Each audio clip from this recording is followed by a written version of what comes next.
So my name is George Jones. I'm 26 years old and I'm currently a sound operator at Sky.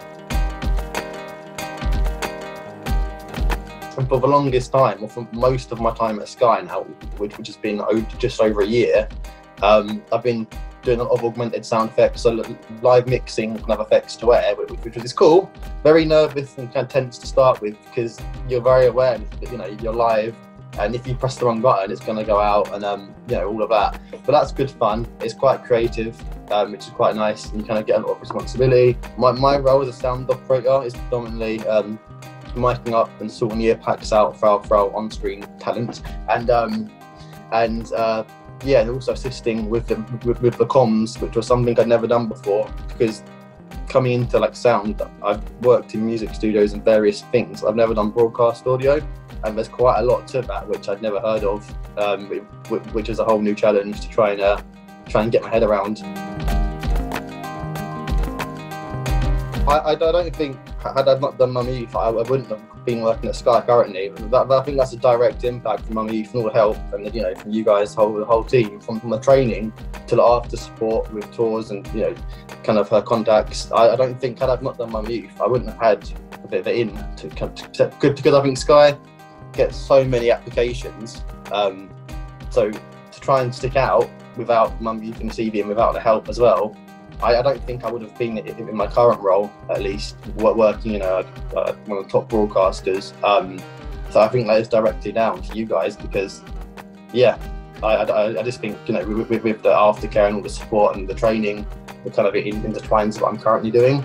But since Mum Youth, my kind of career trajectory has kind of grown exponentially, kind of in terms of where I was before to where I am now. So I'm very grateful because, I don't think the doors that have been open for me from doing Mum Youth would still be closed had I not had you guys on my side. Because from finishing Mum Youth in the winter of 2018, I've kind of worked on like TV sets, like some high-end drama stuff as a trainee, met some really cool people, got some really good training. I've worked as a runner, I've worked as a production assistant, and I've always stayed on your guys' radar. You've always been very good at supporting me. And then kind of a year and a half passed, and then I saw the Sky role open up. So I let you guys know kind of what was going on, and I'm applying. And then you guys supported me, and and then I went and did it. And I think definitely having the link to Sky and Mum Youth definitely helped. Otherwise, who knows?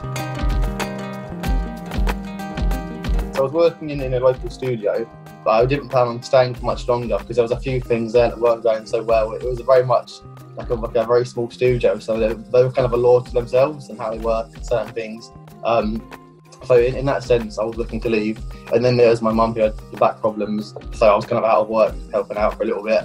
So then trying to get back in, because I'm very passionate about audio production, trying to get back into that sort of field, because prior to this, I'd done some office jobs as well, just to kind of, get some money coming in and stay active. Because trying to go for a job interview and you've got a massive gap of nothing, even though you may have been religiously applying for audio jobs and production jobs, trying to say that to someone, when you're sitting in front of them on the table, they think you're lazy or whatever. So I'd done a variety of jobs, and it was frustrating because I knew I wanted to do audio production, but it was just trying to get that foot in the door. And even though I'd been to university and I'd love studying, I'm very passionate trying to get little jobs, and I was getting little bits of work here and there. It wasn't consistent, so it was just more like constant struggle of, okay, cool, so I'm working in an office job, but now I have to go home and apply for like a million jobs and then do it every night and keep searching. But at least you're on the right track now, so that kind of the big step's been taken. So I'm hoping I can grow into a career within audio production and whatever that entails in the future, because at least now I'm kind of in the door. Because prior to Mum Youth, it was like trying to break in, trying to get somewhere, just felt like climbing a wall. The closer to the top you get, maybe like the bigger the wall gets. So you think you're close, then suddenly, actually, you're on the first floor or whatever. So Mum Youth definitely boosted things significantly, I think. I applied because someone I knew had shared a video of Mum Youth on Facebook. I think. Yes, someone shared the video. I thought, that looks good, because, and honestly, a lot of it for me was more seeing like your partners in the industry, because in terms of like, you can do schemes and stuff and you can do a bit of training, but it's more what comes after that, and that's been the biggest problem. you can keep learning, which is great, and you continue learning throughout your career, but it's kind of then taking like practical, like pragmatic action after that, so you can actually kind of get moving. And I really liked that about my youth, that it looked like you guys, really do, that, kind of very plugged in to the industry. So that was a big part of it. And also getting a professional credit, was obviously also a big thing, because I'd not had one before, not worked in TV before. So for me, I think the experience and kind of just having that back into your name that you've worked in TV now and what comes afterwards, I think it's necessary still, because like I mentioned earlier, it is that gateway to the industry. I think there's a lot of training out there, a lot of good training, but good training I think only goes so far in terms of just kind of getting you your first step, because then you've still got to go and network by yourself. And again, Mummy Youth they won't do it all for you. There's a lot of onus on you to be passionate, to do the right things, but you've got the right backing. And without that backing and support network, you could do your training, and then you've still got to, and then you're still kind of out in the ocean by yourself, potentially trying to find your way. I feel like their network, industry partners and their contacts can at least give you that start, so you can take your hard work and all your training. Because filming What's Up was long. We did like 45 shoots in like 6 weeks. It was very intense, I think. So you prove you can work hard because of the intensity of the training.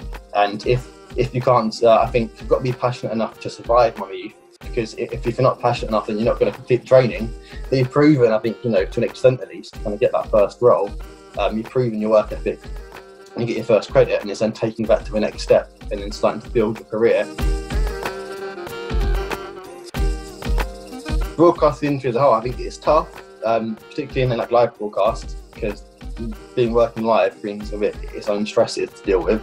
So it's definitely tough, and there's a lot to think about. But in terms of a career path, I think it's a very solid career path, and should I continue progressing down this role, I think there's definitely room to kind of continue developing and building a nice career, and kind of being able to support myself for the long term, which is obviously something you don't really think about when I was a teenager. But now I'm getting old, I've got to think long term. So it's good to know that I've potentially got a career I could go with and be happy and comfortable, whilst continuing to develop and work on cool things. Yeah, I think, as I've said, Mummy Youth definitely helped me, an exponential amount, I think, in terms of my career before and after Mummy Youth. I definitely wouldn't have got Sky without you guys. And I really appreciate the after support, because who knows really, with COVID, anything in general, but especially with COVID, nothing's certain anymore. Even though it wasn't certain prior, it's definitely not certain, going forward. It's just good to know that whatever happens, I know I can come to you guys and we can at least try and rebuild or make another plan or get things moving still in some way. So all is not lost. It's nice to have that support in your corner.